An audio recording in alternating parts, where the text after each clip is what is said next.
Well, the Evansville Police Department says there is no evidence its officer used deadly force during an incident in which a man died in police custody.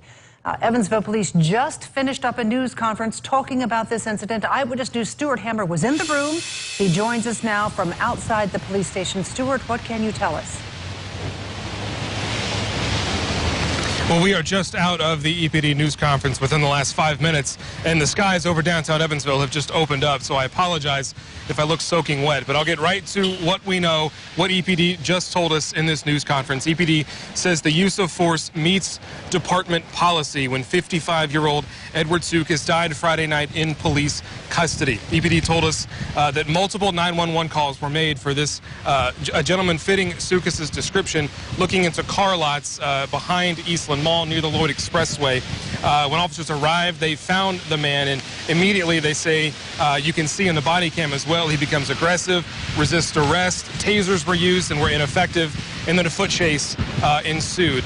Then a struggle after Sukas tripped and fell. There was a struggle, and you can see in the body cam video after they finally get Sukas under control, put him in handcuffs, you hear an officer say he's out.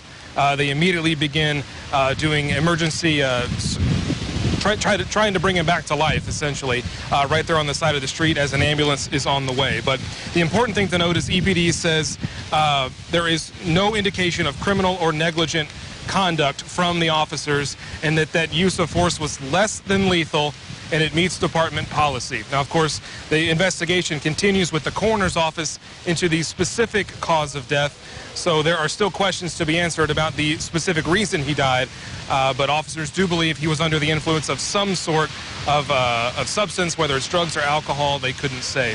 So still questions to be answered as far as how Mr. Sukas died, but EPD saying today that it meets department policy with their use of force. I'll have more on this story coming up at 5 and 6. For now, I'll send it back to you in the studio.